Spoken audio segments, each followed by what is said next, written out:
Assalamualaikum warahmatullahi wabarakatuh.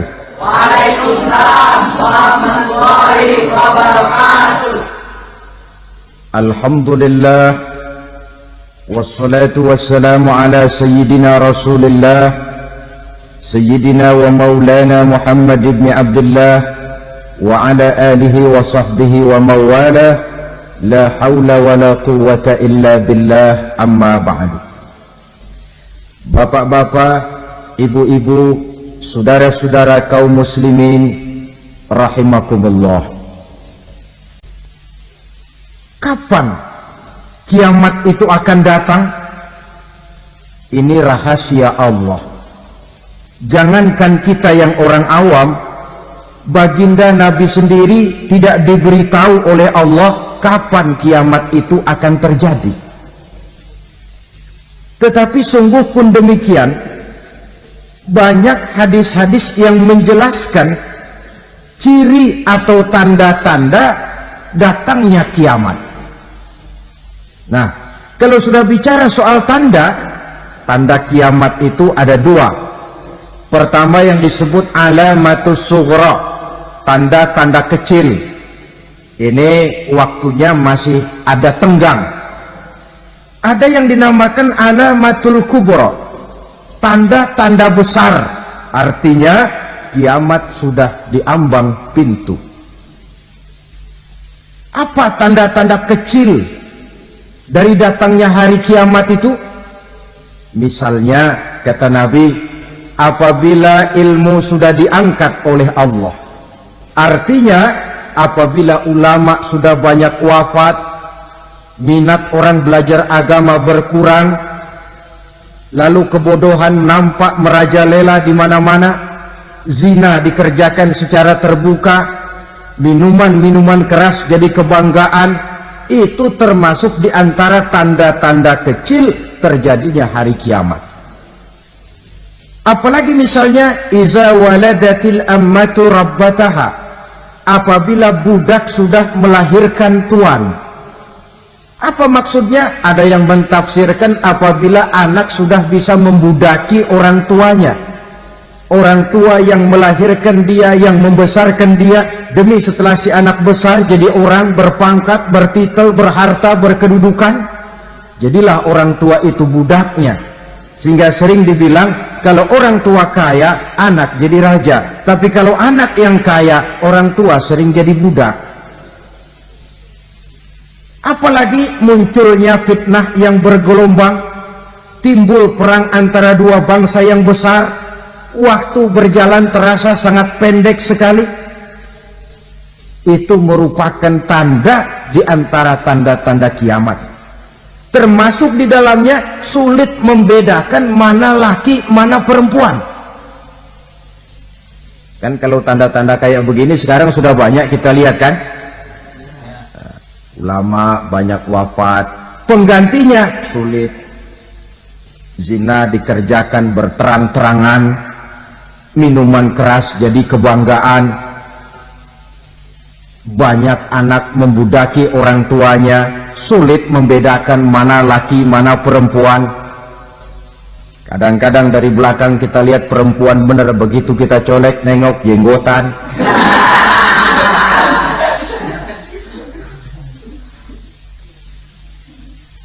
Ini termasuk tanda-tanda kecil, masih ada tenggang sampai akan terjadinya kiamat itu. Nah, yang dimaksud dengan tanda-tanda besar, ini tanda besar artinya kiamat sudah diambang pintu. Pertama, matahari terbit dari sebelah barat. Apabila matahari sudah terbit dari arah sebelah barat, tertutuplah sudah pintu taubat. Bersabda Nabi kita, la taqumus sa'atu hatta tatlu'a syamsu min maghribiha. Tidak akan datang hari kiamat sampai matahari terbit dari arah sebelah barat.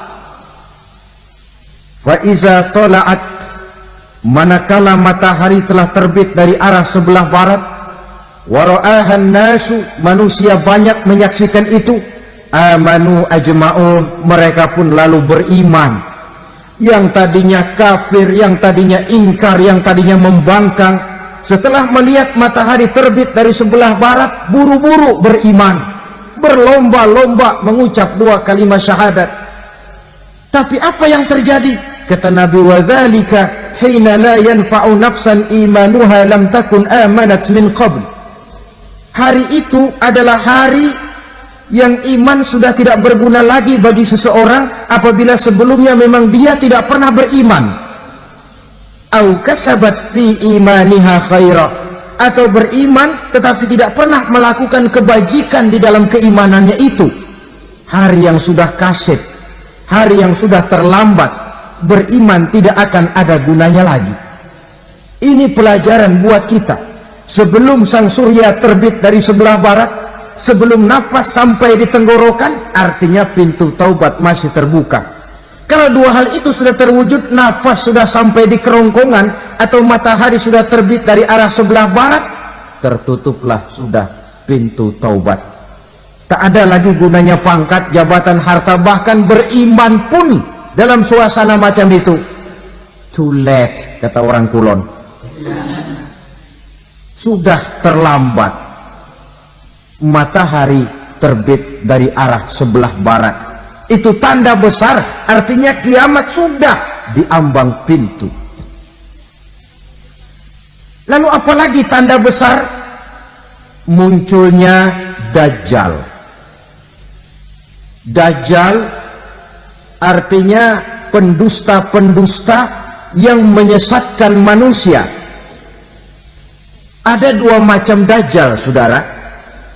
Ada Dajjal kecil, ini Dajjal kelas teri. Kalau ini sejak zaman Rasulullah sudah ada itu. Tiap zaman ada. Di zaman Rasulullah misalnya ada yang bernama Aswad al-Unsi dari Yaman. Ada yang namanya Musailamah al-Kazzab dari Yamamah. Ada yang namanya Ibnu Sayyad dari Madinah. Ini Dajjal di zaman Rasul. Musailamatul Kazzab memproklamirkan diri jadi nabi, dia di zaman Rasul masih hidup. Ini Dajjal zaman Nabi. Di zaman sahabat muncul Dajjal. Di zaman kita sekarang ini Dajjal pun gentayangan. Dajjal kelas teri. Kerjanya mendustakan manusia, menyesatkan manusia, memalingkan manusia dari jalan yang benar dan diridhoi oleh Allah Subhanahu wa ta'ala. Adapun yang merupakan tanda besar dari datangnya kiamat, Dajjal kelas kakap, pembohong besar yang menyesatkan masyarakat manusia berpaling dari jalan Allah mengikuti jalan mereka. Apa sih ciri Dajjal itu? Kata Nabi dalam hadis Bukhari Muslim, innad dajjala, sesungguhnya yang namanya Dajjal itu yakhruju, satu saat akan muncul mendekati hari kiamat. Wa inna ma'ahu ma'an, si Dajjal ini membawa air, wa naran, dan juga membawa api. 2 simbol. Di tangan yang satu dia bawa air, di tangan yang satu dia bawa api. Wa ammal ladzi yarahu an-nasu ma'an fanarun, adapun yang orang banyak lihat air, hakikatnya adalah api. Yang dilihat api, hakikatnya adalah air. Oleh sebab itu, kalau api yang ditawarkan, ambillah air. Kalau air yang ditawarkan, pilihlah api. Maksudnya apa ini? Ini bahasa simbol, saudara-saudara. Dajjal bicaranya seolah-olah untuk kepentingan manusia, menawarkan surga. Surga yang dia tawarkan hakikatnya neraka. Hai manusia, kalau kau mau bahagia, jangan dekat-dekat dengan agama. Sholat itu tidak efektif dan efisien, tidak produktif dari segi ekonomi itu. Menghadiri majelis taklim cuma buang-buang waktu. Tahajud, tasbih, tahlil, baca Quran, apa itu? Pekerjaan mubazir saja. Hidup ini cuma sekali, masa yang cuma sekali, manfaatkan dengan sebaik-baiknya. Mumpung, dibawanya sifat mumpung tetapi dalam pengertian yang sangat negatif. Bicaranya seolah-olah untuk kepentingan manusia, tetapi sebenarnya menjerumuskan manusia. Menawarkan air, tapi sebenarnya api. Menawarkan api, tapi hakikatnya air. Buat apa kamu sholat? Buat apa kamu bayar zakat? Buat apa kamu puasa? Surga yang dicanangkan Dajjal, hakikatnya neraka. Neraka yang digambarkan Dajjal, pada dasarnya adalah surga. Jadi memutarbalikkan fakta itu kerjaan Dajjal. Yang hak jadi batil, yang batil dibilang hak, yang benar jadi salah, yang salah malah jadi benar. Tuntunan disuruh jadi tontonan, tontonan malah menjadi tuntunan. Itu pekerjaan Dajjal profesinya. Zamannya Nabi Adam, Dajjalnya kan iblis. Betul? Betul. Apa sih dan kerayuan iblis itu? Allah setelah menciptakan Nabi Adam kan bilang, Adam, kau dan istrimu Hawa tinggal di surga ini. Seluruh fasilitas yang ada di surga persilahkan kau nikmati. Satu yang tidak boleh, jangan coba-coba dekati pohon khuldi. Dekat saja jangan, apalagi sampai memetiknya. Datang Dajjal yang namanya iblis ini. Adam, kamu tahu nggak kenapa tidak boleh makan buah khuldi? Ya nggak tahu, pokoknya saya dilarang. Bodoh kamu, Dam. Khuldun artinya kekal. Kalau kamu makan itu buah, kau akan kekal di surga buat selamanya. Allah tidak kepengen, maka dilarang kamu makan buah khuldi. Kalau kau ingin kekal di surga, Adam, makan saja.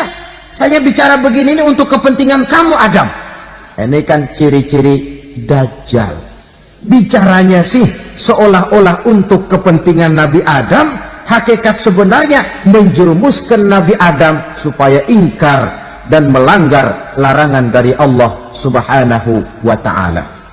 Jadi setelah muncul Dajjal, timbul kekacauan-kekacauan di masyarakat. Banyak yang terpengaruh, terpedaya dan terpesona. Termasuk mereka yang memproklamirkan diri jadi nabi. Mereka yang memproklamirkan diri jadi rasul di zaman sesudah Rasulullah wafat. Itu adalah Dajjal-Dajjal. Maka saya ingatkan, kalau di zaman kita sekarang ini ada orang ngaku jadi nabi, ada orang ngaku jadi rasul, biar bahasa Arabnya kental, Quran hafal, hadis ribuan hadis hafal, biar pakai serban sampai menyengser ke tanah, bahasa Arabnya fasih, tapi dia mengaku jadi nabi, jadi rasul, kita umat Islam wajib tidak percaya. Wajib untuk tidak percaya. Itulah Dajjal-Dajjal zaman kita sekarang ini. Tidak mustahil. Mereka datang mempengaruhi orang-orang awam supaya berpaling dari Rasulullah, mengikuti mereka. Nah, di akhir zaman nanti, mendekati hari kiamat, Dajjal ini muncul, Dajjal kelas kakap, menyesatkan masyarakat manusia untuk berpaling dari Islam, mengikuti seruan mereka. Apalagi di antara datangnya kiamat itu, tanda yang besar itu, turunnya Nabiullah Isa Al-Masih, putra Maryam. Menurut berbagai hadis yang sahih, Nabi Isa Al-Masih nanti akan turun lagi. Tidak membawa risalah yang baru, tapi meluruskan risalah Islam ini yang telah banyak ditinggalkan oleh masyarakat. Bahkan ada hadis menjelaskan beliau akan membunuh Nabi, mematahkan kayu-kayu salib, lalu melaksanakan haji dan umrah mengikuti syariat Nabi Muhammad, bukan membawa agama baru. Menjadi semacam mujaddid, reformer, menyelamatkan manusia dari bisikan Dajjal. Bahkan ada riwayat yang menjelaskan bahwa Nabi Isa berhasil mengalahkan Dajjal, mengembalikan masyarakat manusia kembali kepada ajaran Islam yang datang dari Allah, dibawa oleh Rasulullah Sallallahu Alaihi Wasallam. Dengan kata lain, turunnya Nabi Isa bukan sebagai Nabi dan Rasul baru, tetapi mengikuti syariat Nabi kita Muhammad sallallahu alaihi wasallam. Saudara hadirin, ibu-ibu hadirat yang saya hormati, kemudian apalagi di antara tanda-tanda besar akan datangnya kiamat itu? Keluarnya asap atau awan. Kata Nabi, inna min asrati sa'ah dukhanan yamla'u ma bainal masyriqi wal maghrib. Di antara tanda-tanda kiamat munculnya awan atau asap yang memenuhi antara langit dan bumi. Ini pun diperkuat dalam surah Ad-Dukhan ayat 10. Fartaqib yauma ta'ti as-sama' bidukhanin mubin fayughshan nas hadza azabun alim. Bagi orang-orang yang beriman, mereka biasa-biasa saja. Tapi bagi orang kufur, datangnya asap dan awan ini merupakan azab yang kelewat pedih. Barangkali sedikit mendekati gambaran tentang azab yang pedih ini, saya ingatkan alam pikiran kita kepada peristiwa yang belum lama terjadi. Pernah dengar berita bocornya reaktor nuklir di Chernobyl, Uni Soviet? Pernah dengar? Bocornya reaktor nuklir di Chernobyl yang mengakibatkan ratusan bahkan sangat mungkin ribuan nyawa. Cuma satu reaktor. Bagaimana kalau seluruh cadangan nuklir yang dimiliki oleh para negara adikuasa ini diledakkan? Bahkan yang konon menurut catatan, cadangan nuklir yang dimiliki bersama oleh Amerika dan Rusia sekarang ini sudah sanggup memusnahkan 6 miliar manusia. 1,5 kali lebih banyak dari jumlah manusia yang nongkrong di permukaan bumi ini. Saudara-saudara hadirin yang saya hormati, lalu saat mendekati hari kiamat, apalagi tandanya? Setelah Nabi Isa wafat, pada saat turunnya yang kedua kali, lalu Allah meniupkan angin sejuk. Semua orang-orang beriman, orang-orang baik wafat, sehingga penghuni bumi ini cuma tinggal lagi terdiri dari orang-orang kafir. Tidak ada lagi di bumi ini yang bisa mengucapkan Allah.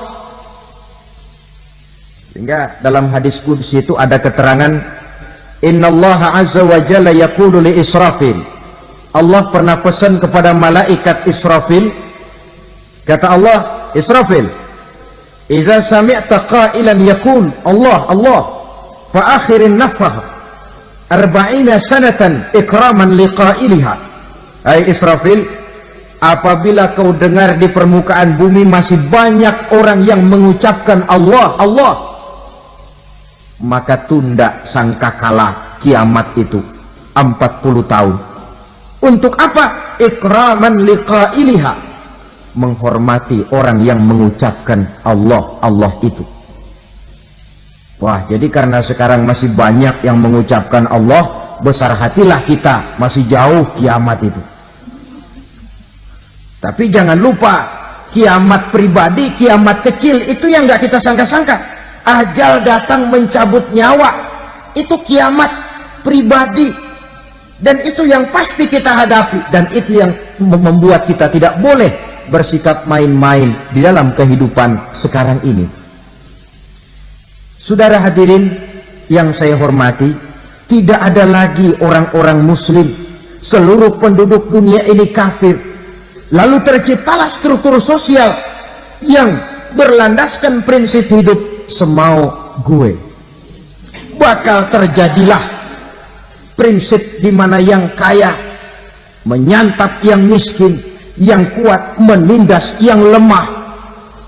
Hidup sudah bagaikan di rimba belantara, berlaku hukum rimba, siapa yang kuat dia yang menang, siapa yang lemah menjadi mangsa.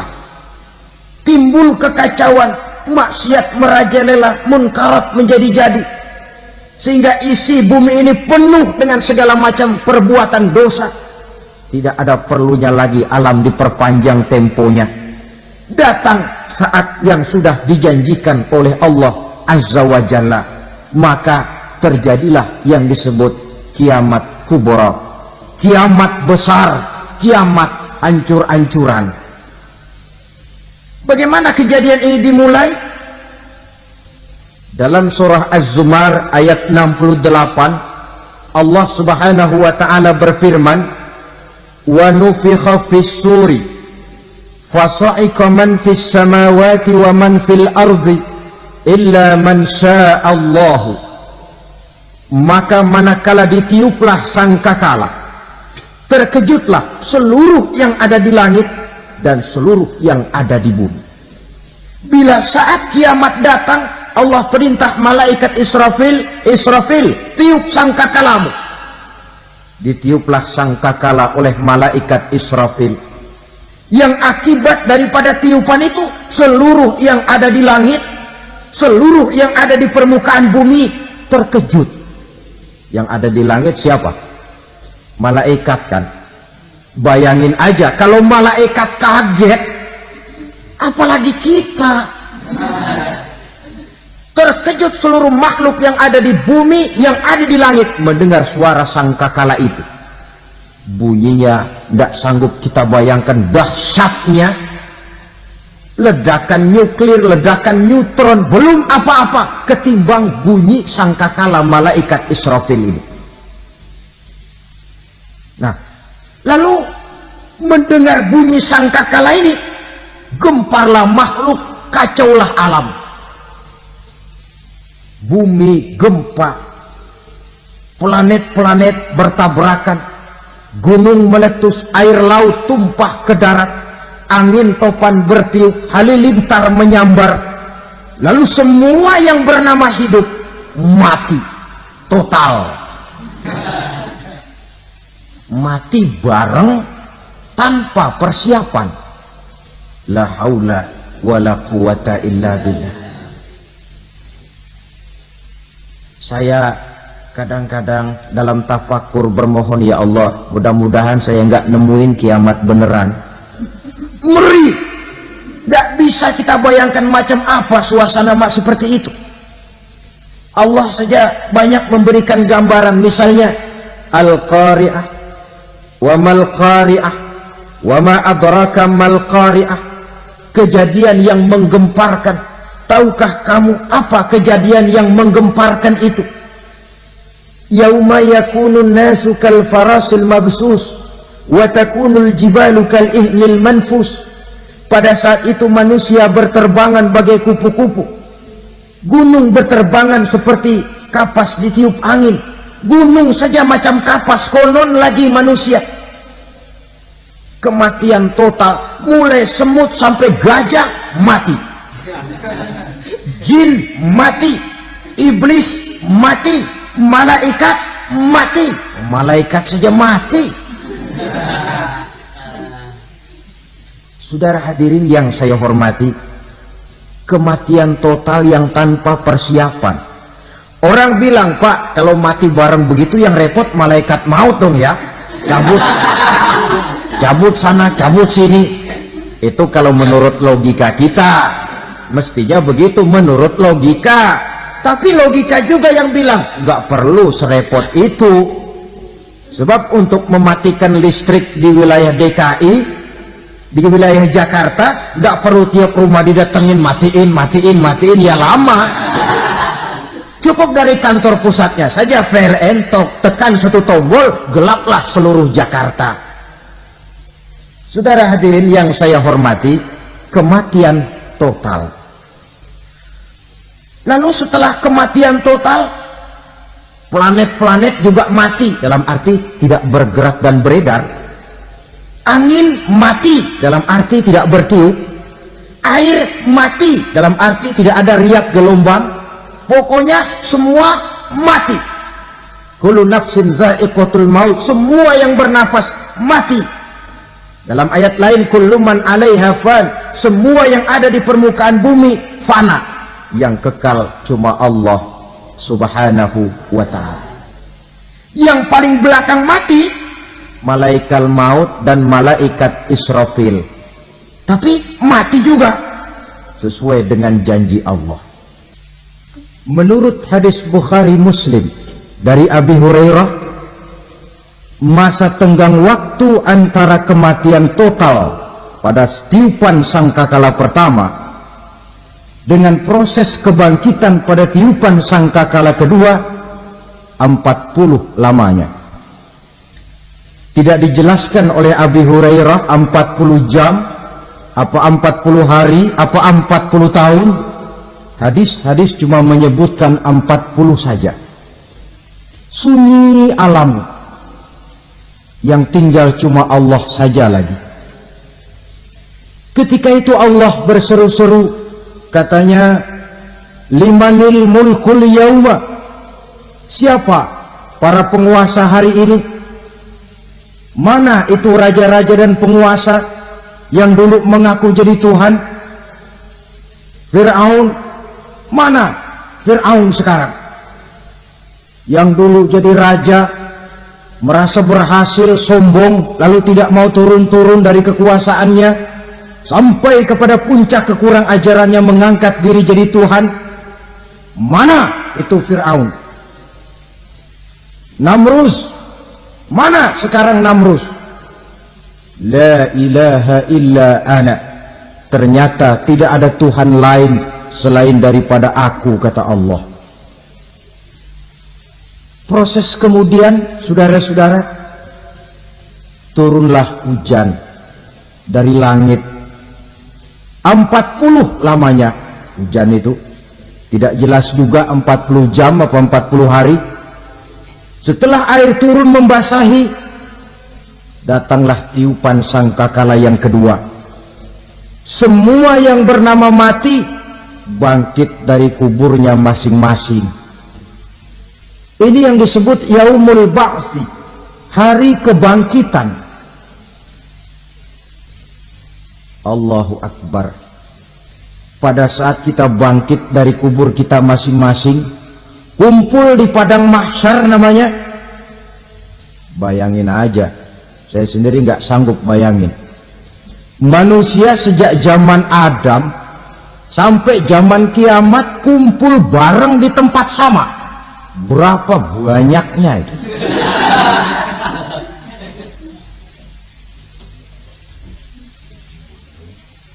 Dan yang luar biasa menurut satu riwayat, pada saat bangkit itu, Masya Allah, roman muka kita berubah,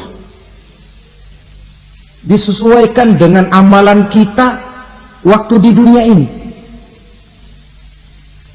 Barang siapa yang waktu di dunia amalannya itu amalan tikus,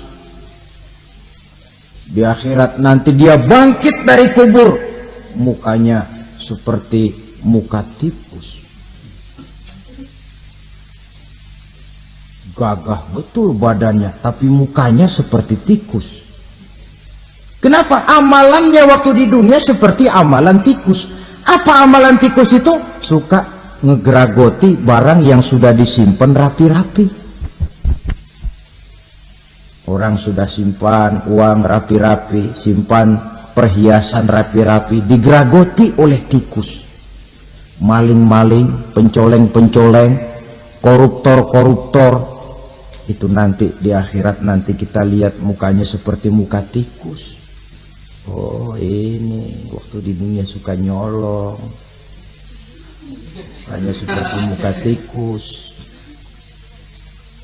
Barang siapa yang waktu di dunia ini amalannya itu amalan macan, dia akan bangkit nanti mukanya seperti muka macan. Apa amalan macan? Macan itu amalannya menang-menangan. Orang yang mau menang saja, nggak mau mengalah. Coba lihat di hutan. Kenal hutan nggak? Nah. Di hutan, raja hutan di mana-mana pasti macan. Betul kan? Betul. Padahal hutan belum pernah bikin pemilihan umum. Tapi macan tidak peduli ada pemilihan umum apa tidak, pokok saya raja. Sebab apa? Macan jadi raja itu bukan karena benar, tapi karena kuat jadi raja. Setelah dia jadi raja, rakyat hutan yang mesti dilindungi malah dimakan oleh raja macan. Kambing rakyat hutan dimakan oleh macan. Ayam rakyat hutan dimakan oleh macan. Itu nanti kita lihat di akhirat itu mukanya seperti muka macan, gagah betul. Lalu barang siapa yang di dunia ini amalannya itu seperti amalan anjing, nanti dia punya muka seperti muka anjing. Apa amalan anjing? Pertama, anjing itu kalau disuruh jaga rumah, dia tidak bisa membedakan mana maling, mana tamu. Biar yang datang maling, kalau bawa tulang, anjing kalem. Yang kedua, anjing itu akan setia kepada siapa saja yang memberinya roti. Siapa yang memberinya roti, itulah majikannya. Apa kata majikannya, pasti dia laksanakan. Soal benar atau salah, dia tidak peduli. Setelah anjing dapat roti, dia tidak punya pilihan lain kecuali bilang, abdi mah kumaha juragan wae ayeuna mah.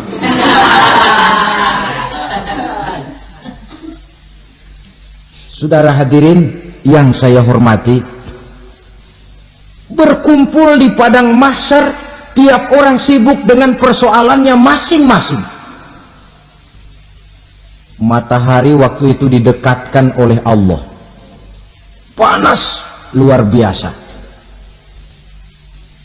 Ada yang saking panasnya itu mencucurkan peluh keringat sampai sebatas mata kakinya. Ada yang keringatnya sampai sedengkulnya, ada yang keringatnya sampai sepusatnya, ada yang keringatnya mengalir sampai sebahunya, ada yang kelelap oleh keringatnya sendiri, sementara orang di sampingnya nggak apa-apa. Bergantung lagi amalan dia waktu di dunia ini.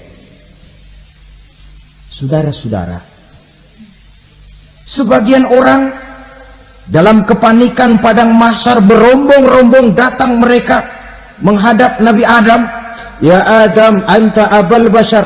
Hai Adam, Tuhan adalah bapak moyang manusia. Kami sebentar lagi akan disidang, dimintakan pertanggungan jawab. Tolonglah kami, hai Adam.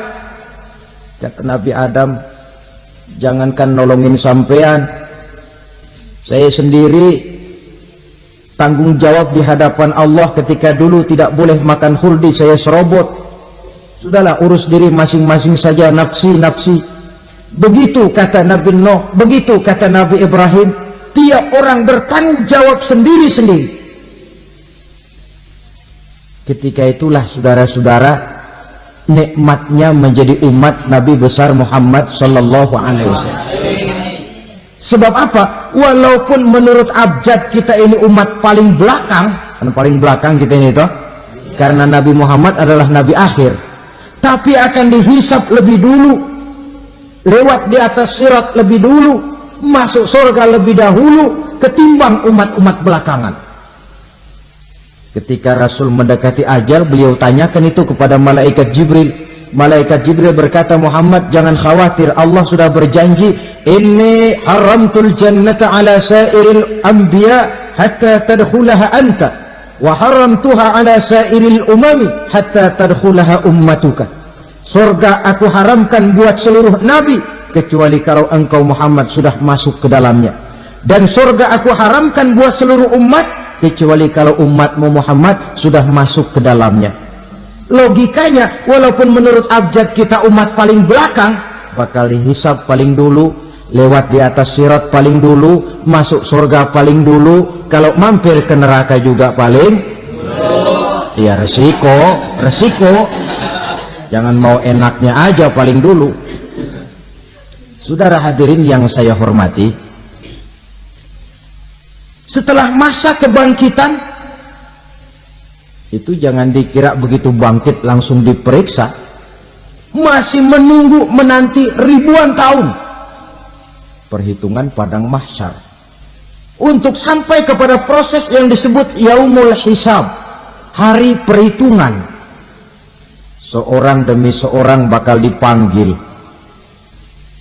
Bayangkan saja, kita se-RT saja di absen, kadang-kadang perlu waktu lama. Ini manusia sejak zaman Nabi Adam sampai datang hari kiamat, satu demi satu disidang di hadapan Qadhi Rabbul Jalil. Status sosial copot sudah waktu itu. Yang pernah jadi hartawan di situ tidak lagi kelihatan kehartawanannya. Yang pernah jadi jenderal tidak lagi dipanggil jenderalnya. Yang ustadz tidak lagi dipanggil al-mukarramnya. Seluruh status sosial selesai. Dipanggillah kita seorang demi seorang menghadap Qadhi Rabbul Jalil. Bagaimana proses penghisaban itu? Pertama proses tanya jawab. Di antaranya ada hadis menyatakan lan tazula qadama 'abdin yaumal qiyamah hatta yus'ala an arba'i khisalin. Besok di hari kiamat tidak akan bergeser telapak kaki seorang hamba sampai dia ditanya lebih dulu tentang 4 persoalan. Tentang ilmunya. Kemana ilmu itu diamalkan? Tentang umurnya. Di mana umur itu dihabiskan? Tentang masa mudanya, kemana masa muda itu dipakai? Tentang hartanya, dari mana harta itu didapat dan kemana harta itu dibelanjakan. Ini termasuk proses tanya jawab. Jadi kalau istilah pengadilan dunia, nama Fulan bin Fulan. Kamu waktu di dunia diberikan umur panjang untuk apa? Pernah mengalami masa muda, kemana kau habiskan masa remajamu? Kau diamanahkan ilmu, dengan apa ilmumu kau amalkan?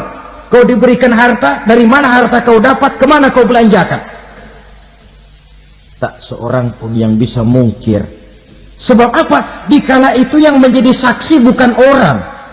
Yang menjadi saksi adalah seluruh anggota badan kita. Tangan bicara, kaki jadi saksi terhadap seluruh amalan yang pernah kita kerjakan pada saat kehidupan di alam dunia ini. Selesai proses tanya jawab, lalu diperlihatkan buku catatan kita waktu hidup di dunia ini. Jangan lupa Allah itu menyiapkan 2 superkomputer kepada kita. Sebelah ditempelin sebelah kanan, yang sebelah tempelin di sebelah kiri. Komputer itu namanya Raqib dan Atid. 2 malaikat yang apabila baik kita lakukan, refleks saja akan menulis kebajikan kita. Jahat kita kerjakan, akan tertulis. Catatan itu nanti diperlihatkan kepada kita. Waduh, alangkah malunya pada saat diperlihatkan catatan kita, buku rapot kita merah melulu. Barangkali diperiksa sambil diomelin, brengsek lo. Buku merah melulu begini, bagaimana waktu hidup di dunia? Tidak cukup diperlihatkan buku catatan kehidupan, rekaman kehidupan. Rekaman kehidupan kita secara utuh sejak terlahir sampai ajal datang merenggut nyawa. Barangkali mirip dengan video sekarang ini, di mana terekam dengan baik seluruh kegiatan kita sejak yang sekecil-kecilnya sampai kepada yang sebesar-besarnya. Untuk kemudian kita pun menerima balasan. In khairan fa khairun wa in syarran fa syarrun. Kalau baik ya baik balasannya, kalau jahat ya jahat juga balasannya. Catatan-catatan kita diberikan. Kalau banyak kebajikannya diberikan di tangan kanan dengan cara yang halus. Kalau banyak kejahatannya diberikan dari sebelah kiri atau dilempar dari belakang. Itulah sebabnya sejak di dunia ini kita sudah mohon kepada Allah. Ketika berwudu membasuh tangan kanan, apa kita bilang? Allahumma a'tini kitabi biyamini wa hasibni hisaban yasira. Ya Allah, berikan saya kitab di tangan kanan, dan kalau saya memang perlu dihisab, hisablah saya yang seringan-ringannya. Tangan kiri berlindung kita kepada Allah, jangan sampai diberikan kitab di tangan kiri atau dari arah sebelah belakang. Wa'udzubika an tu'tiya kitabi bishimali aw min wara'i zuhri, dari arah sebelah belakang. Na'udzubillah min dzalik. Setelah selesai lewat proses penghisaban, lewat mizan, timbangan, maka yang sudah selesai dihisab itu bergeraklah menuju sirat, jembatan yang terbentang menuju surga melalui neraka. Saudara-saudara, panjangnya perjalanan sirat itu memakan waktu ratusan tahun. Tetapi orang yang lewat di atas sirat pun macam-macam, bergantung amalannya ketika di dunia ini. Ada yang lewat di atas sirat itu kalbarkil khatib, seperti kilat yang menyambar, sudah sampai dia di surga. Cepat bukan main. Ada yang lewat di atas sirat itu seperti orang lari-lari. Ada yang lewat di atas sirat itu seperti orang jalan biasa. Ada yang sambil merangkak, ada yang sambil ngesor, ada yang sambil gelayutan, ada yang selamat sampai ke ujung ke surga, ada yang tergelincir jatuh masuk ke dalam neraka, bergantung amalannya dalam kehidupan di dunia sekarang ini. Tiap kita akan melewati yang namanya sirat ini. Saudara-saudara kaum muslimin yang saya hormati, dengan demikian mereka yang selamat melalui sirat sampai ke terminal akhir surga, mereka yang ketika dihisab ternyata banyak kejahatannya daripada kebaikannya, mereka singgah di dalam neraka. Nah, adapun orang-orang yang beriman menurut ayat Quran dan hadis Nabi itu nanti ada bermacam-macam. Ada orang beriman itu yang dimasukkan surga. Ada orang beriman itu yang dimasukkan ke dalam surga. Ada orang beriman itu yang disebut penduduk surga. Kenapa lain-lain, Pak? Karena waktu di dunia amalannya juga lain-lain. Ada orang beriman yang masuk surga. Ini paling murah tiketnya. Mau masuk surga? Kata Nabi begini, ma min abdin qala la ilaha illallah thumma mata ala dhalik illa dakhalal jannah. Kalau seorang hamba sudah mengucap dua kalimat syahadat, dia yakin dengan kebenaran kalimat itu sampai matinya, orang itu akan masuk surga. Abi Dzar yang waktu itu diajak bicara heran, ya Rasul kok gampang betul? Iya, walaupun orang itu mencuri, iya, walaupun orang itu berzina, iya, biar dia mencuri, biar dia berzina, kalau dia sudah mengucap dua kalimat syahadat, dia yakin dengan kebenaran kalimat itu sampai matinya, itu orang akan masuk surga. Jadi masuk surga cukup dua kalimat syahadat, yakin sampai mati, masuk surga. Itu perkara masuk. Tapi kalau pertanyaannya diterusin, masuknya kapan, Pak? Nah, ini lain lagi urusannya. Sebab ada yang masuknya itu langsung, ada yang mampir dulu. Di sana tempat cuma dua, kalau tidak surga, neraka. Mau ke surga, tapi mampir dulu. Yang mampirnya jelas di neraka. Kenapa? Dalam hadis qudsi ada riwayat, nanti itu di akhirat, setelah Allah selesai mengatur penduduk surga masuk surga, yang neraka masuk neraka, Allah berkata kepada malaikat Malik, malaikat Malik, la baik ya Allah, itu bajingan-bajingan tengik, manusia-manusia durjana yang waktu di dunia tidak mau sujud, jauh dari ulama, gemar melakukan yang munkarat dan maksiat, hidup di tengah masyarakat selalu jadi bibit keonaran, kufur, sudah masuk neraka semua. Sudah ya Allah. Nah, kalau sudah, coba sekarang kamu masuk, Malik. Saya, iya, masuk neraka. Mau apa ya Allah?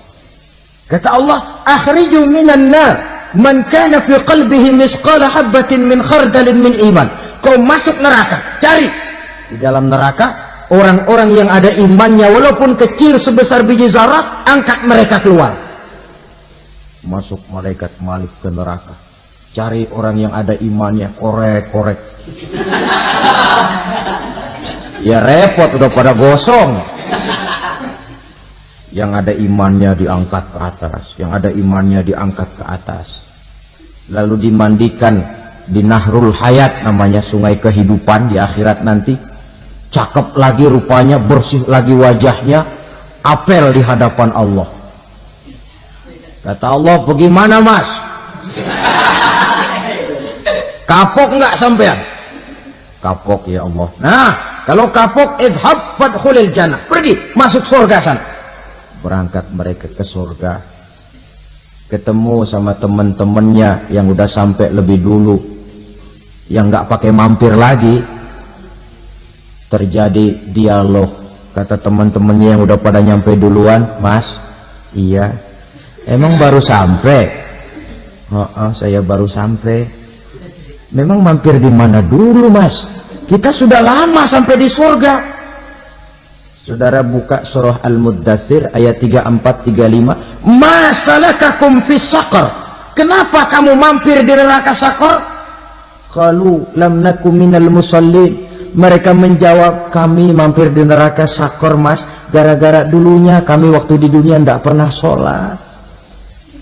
Tidak pernah sholat? Tidak pernah. Karena rumahnya dekat masjid, cuma dekat doang mas. Sholat mah enggak saya. Enggak pernah ngasih makan fakir miskin, enggak pernah hadir di majelis taklim, pendeknya enggak pernah melakukan kebajikan. Maka saya pun mampir di neraka Saqar. Untung betul saya punya iman mas, sedikit. Waktu hidup di dunia dulu saya pernah mengucap 2 kalimat syahadat. Sekali-kalinya waktu mau kawin. Masya Allah. Untung saja kawin. Kalau nggak kawin, polos.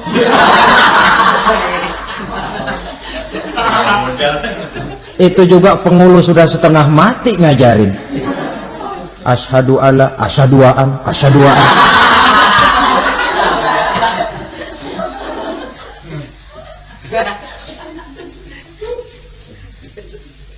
Ini namanya masuk surga, ada mampir dulu.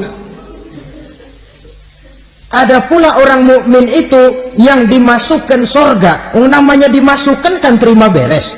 Saya masuk ke rumah, jalan sendiri, cari tempat sendiri. Saya dimasukkan ke dalam rumah, terima beres, pokok ada di dalam, itu dimasukkan namanya. Nggak pakai mampir.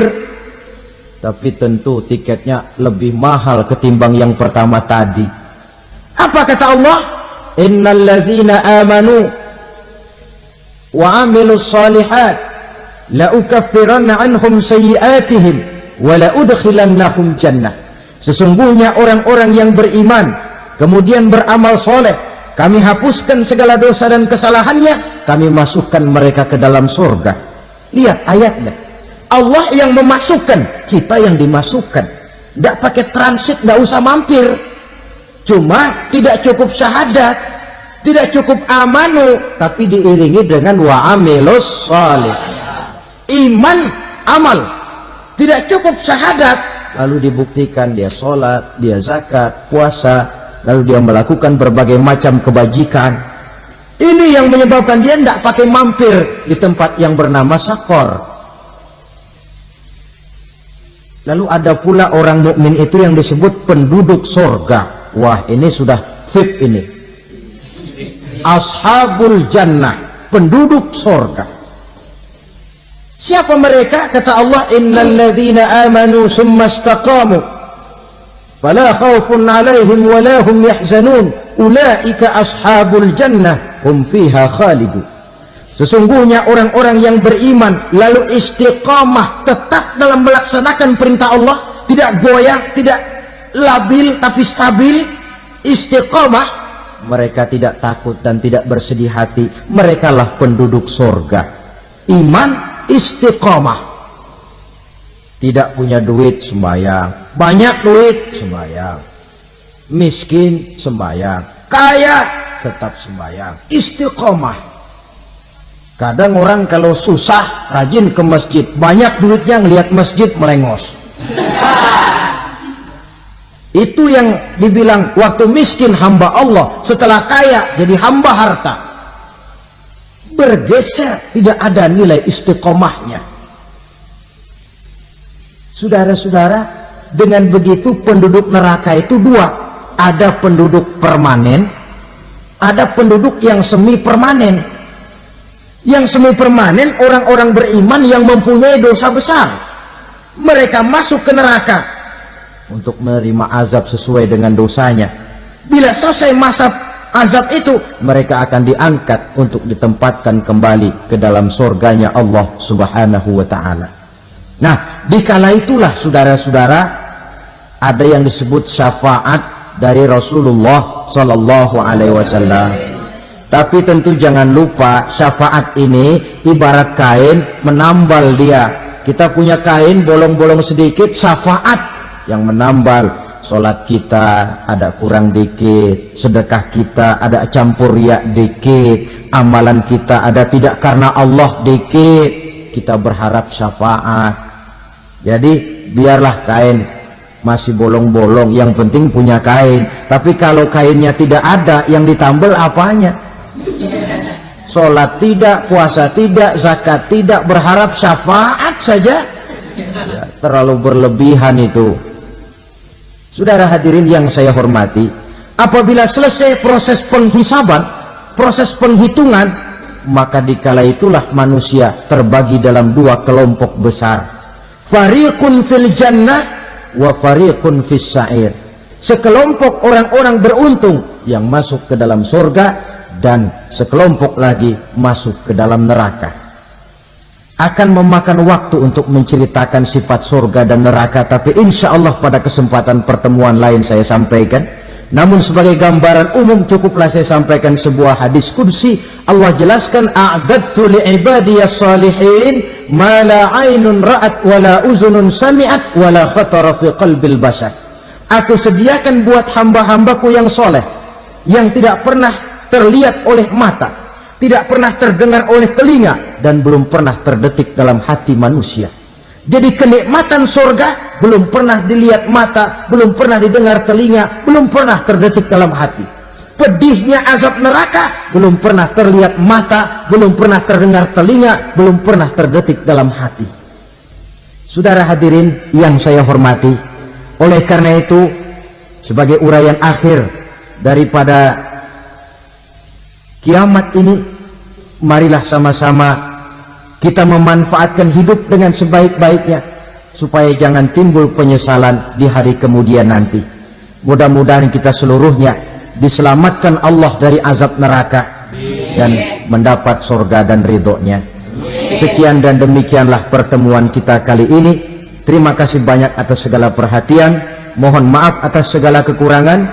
Usikum wa nafsi bitaqwallah. Wassalamualaikum warahmatullahi wabarakatuh. Waalaikumsalam warahmatullahi wabarakatuh.